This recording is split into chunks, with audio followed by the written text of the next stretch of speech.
Olá pessoal, esse é o resumo de todos os conteúdos do mês de fevereiro.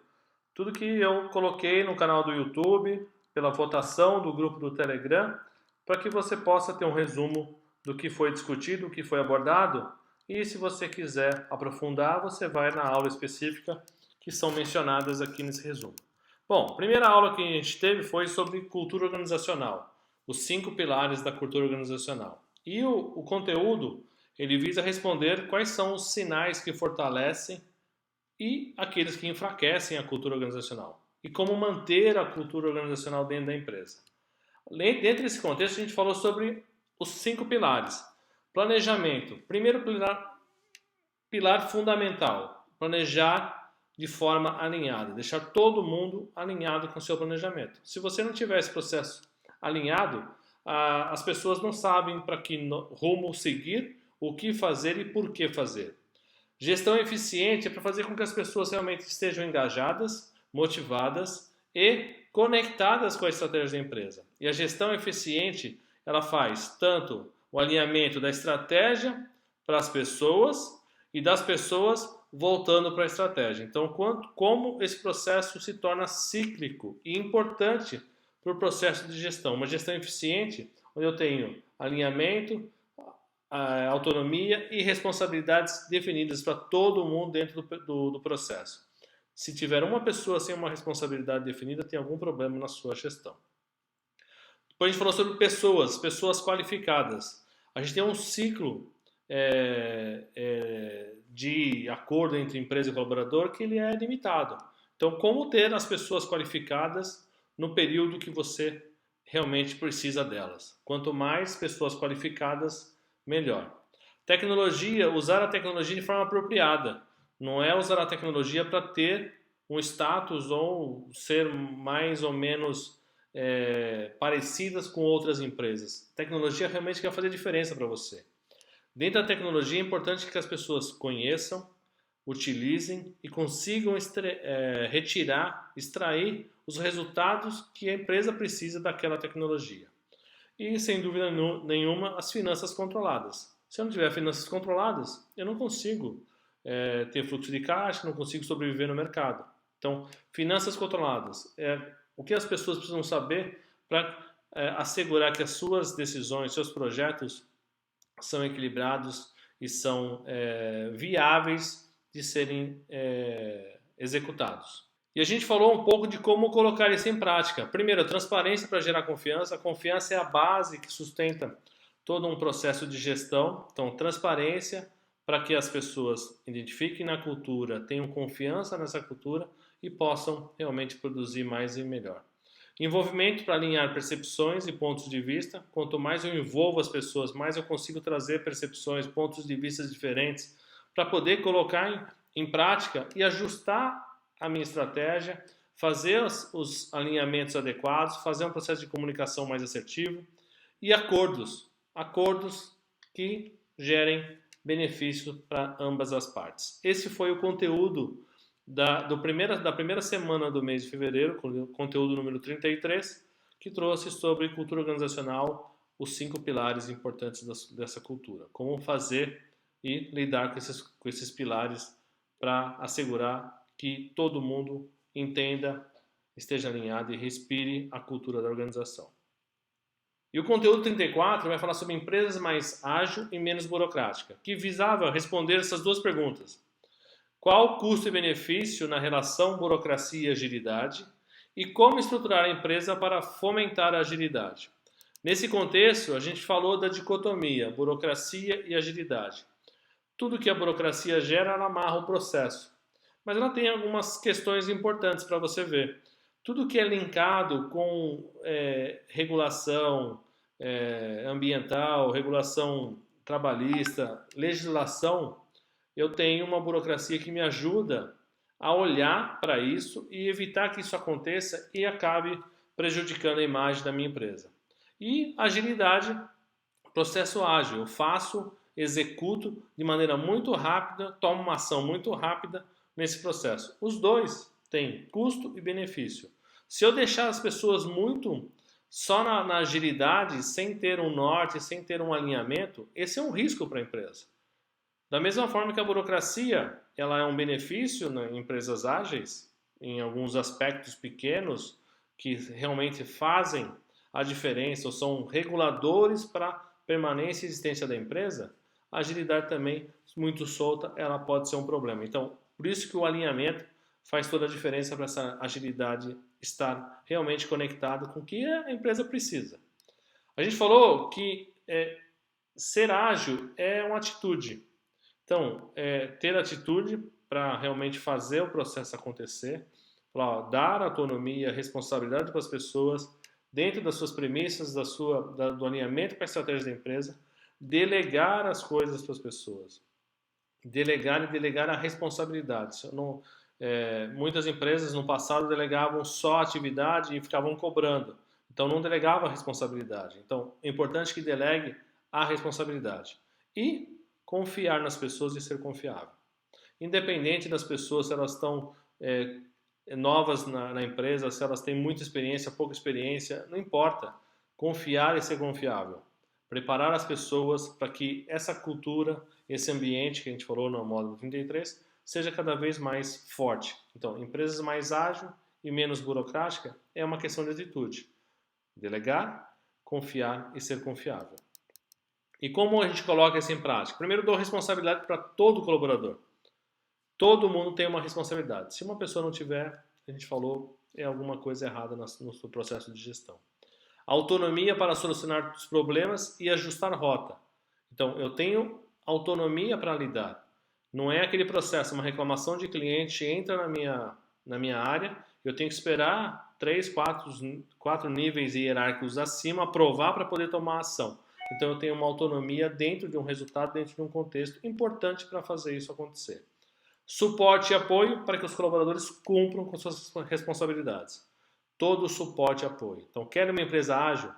Dê autonomia, responsabilidade e todo o suporte e apoio para que as pessoas possam exercer isso de maneira efetiva e não ficar só no parecer ágil e de fato não é.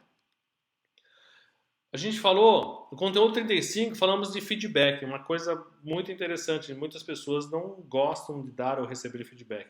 E como fazer com que o feedback seja construtivo. O conteúdo visa responder duas questões. Quais são os motivos que dificultam o processo de feedback e como desenvolver uma cultura de feedback na organização. Dentro desse cenário, a gente falou das dificuldades. Então, primeira dificuldade, as pessoas não aceitam críticas. Elas não querem receber crítica, porque leva para o lado pessoal. Existe a pessoalidade nesse processo. Então, segregar o que é pessoal do que é profissional. Não querer ferir a pessoa. Então, às vezes, as pessoas não querem ferir as outras. Mas aí um comentário que eu gosto de falar os amigos, os seus amigos realmente de fato vão lá e falam, olha, opa, você fez isso aqui e não está muito legal, porque pode melhorar assim, assim, assim. Você dá um feedback assertivo para o amigo. Aquele que só bate no seu ombro e fala tá tudo bem, tá sempre tudo bem, esse não é uma pessoa que dá muito feedback para você. É interessante você olhar isso com lupa para entender se isso faz sentido para você ou não. Busque o feedback e busque algo que alguém esteja vendo sobre você que você não tenha percebido ainda. O ambiente não favorável, quando você coloca um feedback para uma pessoa no meio de muita gente, é um ambiente que não é favorável, o momento não é favorável ali. Então, algumas dificuldades que tem. Fora de contexto, ou seja, já passou muito tempo, as pessoas nem conseguem mais se ver naquela situação para entender o que você está passando de feedback para ela, está totalmente fora de contexto. E as pessoas, muitas se defendem sem escutar, né? Já querem trazer a retórica do feedback antes de escutar até o final, assimilar, absorver, ver se faz sentido ou não faz sentido, e acaba agindo mais na defensiva. O feedback, ele é construtivo quando ele é específico, eu sei exatamente o que é a relação daquele feedback. Quando eu recebo um feedback, para mim é muito claro o contexto que aquele feedback aconteceu. Ele é oportuno, porque eu conheço, eu sei o feedback, A pessoa que está recebendo feedback, ela não está emocionalmente abalada por alguma situação e nem muito distante da situação que ela não possa se conectar com ela. Então, oportuno, o mais rápido possível, desde que a pessoa esteja natural ou não esteja com um processo emocional muito agravado. E equilibrado. A gente falou do feedback sanduíche. Eu falo um positivo, coloco a oportunidade de melhoria da pessoa e fecho com um positivo, que é diferente de você falar só a oportunidade de melhoria, porque a pessoa pensa que só ela não fez nada de bom a vida toda. Então, o feedback equilibrado é você reconhecer de fato o histórico da pessoa, colocar a oportunidade e complementar com o que essa oportunidade vai fazer de bom para ela, de positivo para ela. E o feedback ele é estruturado.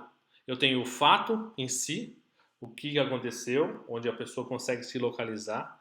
Eu demonstro a ação e a consequência que a pessoa fez e mostro claramente para ela esses três fatores. Uma dica que eu coloquei é não usar o mas e sim o e. Toda vez que a gente usa uma frase, cara, você é muito bom, mas a pessoa praticamente esquece tudo que foi dito antes do mas e vai só reforçar o que foi dito após o mas. Quando a gente usa um feedback, a gente coloca o e. Cara, você é muito bom e fazendo isso vai conseguir assim, assim, assim. Então, o e soma, o mas subtrai. E como colocar isso em prática? Conecte as necessidades de desenvolvimento e os desafios ao feedback. O feedback está conectado com as necessidades de desenvolvimento da empresa, os desafios que a pessoa tem, com o teu suporte e apoio para você dar o feedback e ajustar as rotas das pessoas. O feedback precisa estar conectado com as necessidades de desenvolvimento e desafios. O feedback não é achismo. Eu acho que não é achismo. O feedback tem que ter uma conexão, tem que ser um racional, tem que ter uma lógica para a pessoa entender. E o feedback, ele é formal, mas a sua prática não deve ser. O feedback formal, eu vou sentar com você, eu vou te passar o feedback, nós vamos conversar, tudo bem. Mas ele não deve ser formal. Olha, tal hora, tal dia, eu vou marcar com você assim. Não. O feedback, ele é contínuo, ele é constante. Eu encontro a pessoa, puxa, precisava falar com você, vem cá, vamos conversar. Uma reunião, vamos estender um pouquinho mais após a reunião, ou vamos chegar um pouco antes, vamos almoçar comigo, vamos tomar um café. É isso. Feedback é a oportunidade de você se conectar com as pessoas. E se conectar de maneira natural, é hábito, não um processo prescritivo com data e hora pré-estabelecido. Quanto mais natural for, mais aceitação ele é. A pessoa não vai fechada para uma reunião de feedback, ela aceita muito mais, é uma conversa, e aí você consegue passar o seu recado, o seu feedback de maneira muito mais natural. Conteúdo 36, a gente falou para a relação do tempo. O tempo é algo super importante. Então, como administrar melhor o tempo? E o conteúdo visa responder: será que eu estou usando o meu tempo da melhor maneira possível? Ou quais técnicas e ferramentas poderiam me ajudar a usar melhor o meu tempo? E aí eu trouxe algumas questões. Primeiro que o tempo, para que eu quero o tempo? Para algo que realmente é importante para mim. Simples assim. Se eu gosto de relaxar, gosto de esporte, é importante para você? É. Lembra que a gente tem vários papéis, a gente vai falar sobre isso, mas o que é realmente importante para você? Isso é para você fazer a gestão do seu tempo. E aí a gente tem uma gestão de tempo, como eu expliquei um pouco sobre o malabares, né? Eu tenho pessoas rodando um prato e eu tenho vários papéis na minha vida. Esses vários papéis me norteiam sobre a minha responsabilidade, as minhas prioridades. A gestão de tempo é você fazer essa gestão total. Não adianta eu só rodar um prato e não rodar o outro, que vai cair e vai quebrar. Dentro da organização eu tenho vários pratos também. Prato das pessoas, prato dos processos, dos resultados, tem um monte de coisa. Então, como fazer a gestão de tempo pelas prioridades, o que de fato é importante. E como definir as prioridades? Algumas ferramentas. Eu gosto da matriz de prioridade, eu tenho aqui na minha frente. Ela fala sobre a questão da urgência e da importância. Então, quanto mais urgente, mais importante é a maior priorização que eu posso ter. Princípio de Pareto, a regra 80-20. 20% de uma causa gera 80% de consequência e vice-versa. Então, é olhar para a tua estrutura, fazer essa análise de Pareto e falar assim, o que é? Quais são os 20 problemas que eu tenho que gera 80% das reclamações de cliente. Eu vou focar nesses 20%. Quais são aqueles 20 vendedores que geram 80% da receita da minha empresa? Opa, eu vou focar nisso para entender qual é o perfil daqueles clientes e ajustar isso para poder crescer mais. Entre outras ferramentas. O Kanban, uma ferramenta muito visual, também tenho aqui na minha frente, gosto muito, eu sou muito visual, gosto de olhar e entender o que está pegando. Isso para gestão de pessoas é muito bom, porque você não precisa ficar falando para, você fez isso, não, tá lá, visual, todo mundo está vendo, é claro e transparente para todo mundo. E uma ferramenta interessante é delegar e criar parcerias. Delegar as atividades, delegue as atividades para as pessoas possam fazer. Você gera desenvolvimento, desafoga o seu trabalho para poder focar em coisas novas também. E parcerias para você desenvolver. No lugar de você criar algo dentro da sua organização, crie parcerias que tenham uma responsabilidade, que tenham uma especificidade muito grande que pode te ajudar e você não precisa ter aquilo dentro do seu processo, dentro do teu tempo, que é limitado. E como colocar isso em prática? Identifique o que realmente importa, o que é importante para você, coloque lá. Use ferramentas para ajudar. A ferramenta, de novo, é um meio e não um fim. Né? Qual é a ferramenta que faz sentido para mim? Se você não é visual, essas ferramentas que eu falei para você talvez não façam sentido. Mas se você é visual, olhe, adapte. Eu fiz algumas adaptações, eu gosto de adaptar algumas coisas para a minha realidade. Então, eu uso a ferramenta como um conceito, qual é o propósito dela, e ajusto a minha necessidade. E delegue e desenvolva parcerias. Esse é o contexto para se colocar em prática. Esses foram os 4 conteúdos do mês de fevereiro. Se você tiver alguma necessidade específica, volte nas aulas 33, 34, 35 ou 36 e aprofunde que tem mais conteúdos lá. Esse é um resumo e se você ainda não assinou o canal do YouTube, assine, me ajude a divulgar esse conteúdo para mais pessoas, dê um like se você gostou, comente, mande as suas sugestões. Se você quiser escolher os próximos conteúdos do canal durante o mês, tem um grupo lá no Telegram. No descritivo desse vídeo tem lá o link, é só você entrar no link, se cadastrar e começar a escolher e avaliar as aulas também. No mais, muito obrigado. A gente se vê no próximo resumo do mês de março. Grande abraço.